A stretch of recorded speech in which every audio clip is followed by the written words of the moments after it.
जिस प्रकार से हम देखते हैं दोस्तों कि आजकल ऋतुओं का कोई ऐसा फिक्स शेड्यूल नहीं रहा कि जैसे कभी भी बरसात आ जाती है, अचानक से गर्मी आ जाती है, अचानक से ठंड आ जाती है। तो कोई फिक्स रोटेशन नहीं रहा कहने का तात्पर्य। तो उसी के इर्द-गिर्द काफ़ी समस्याएँ भी उत्पन्न हो जाती है हमारे समाज में। जनजीवन जो है अस्त-व्यस्त हो जाता है और उसी विषय सामग्री को मैंने जोड़ते हुए तुकबंदी करते हुए एक छोटी-सी कविता लिखी है, जो मैं आपके समक्ष रखता हूँ। ऋतुओं की आजकल न रीत रही, ऋतुओं की आजकल न रीत रही, लोगों से इसकी न मीत रही। अचानक जो भी आ जाता है, नाम अतिथि वो पाता है।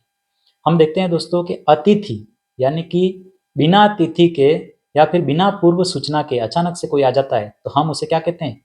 अतिथि। और उसी प्रकार से आजकल का मौसम भी हो गया है कि मेहमान के रूप में आता है और मेहमान के रूप में चला जाता है।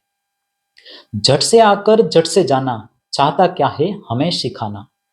जब किसान की चाह रहती है, बरसात की कौन सी राह रहती है। जब किसान बरसात के लिए प्रतीक्षा करता है, तब बरसात का आगमन होता नहीं है।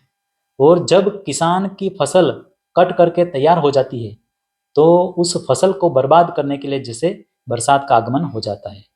फसल भी जब पक जाती है, झट से वो आ जाती है। कौन? बरसात। खेतों में खूब बरस कर किसान की आंखों को भर जाती है। देखो, कटी हुई जो फसल है उसमें बरसती है अगर बरसात, तो क्या होता है कि जो कटी हुई फसल है वह भी क्या हो जाएगी? बर्बाद हो जाएगी। जिस कारण से खेतों में भी पानी है और किसान की आंखों में भी पानी। मौसम भी अब भय बेईमान, लोगों के जैसे बीक रहे ईमान। कभी भी कुछ भी घट जाता है, जिससे जीवन संकट पाता है। रीति नीति का क्यों टूटा नाता, प्रश्न ऐसा जब मन में आता है। झांके मानव जब अपने भीतर, तो अंदर हैवान पर बाहर ईमान पाता है।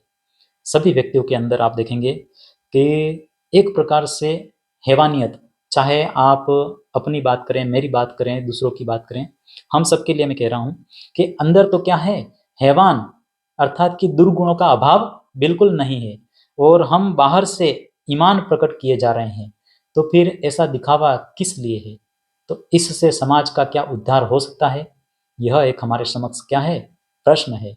तो इस कारण से हमें अपना विकास, अपने समाज का विकास किस प्रकार से करना होगा, किस प्रकार से लोगों का साथ देना होगा, वो हमें सोचना होगा। धन्यवाद। जय हिंद।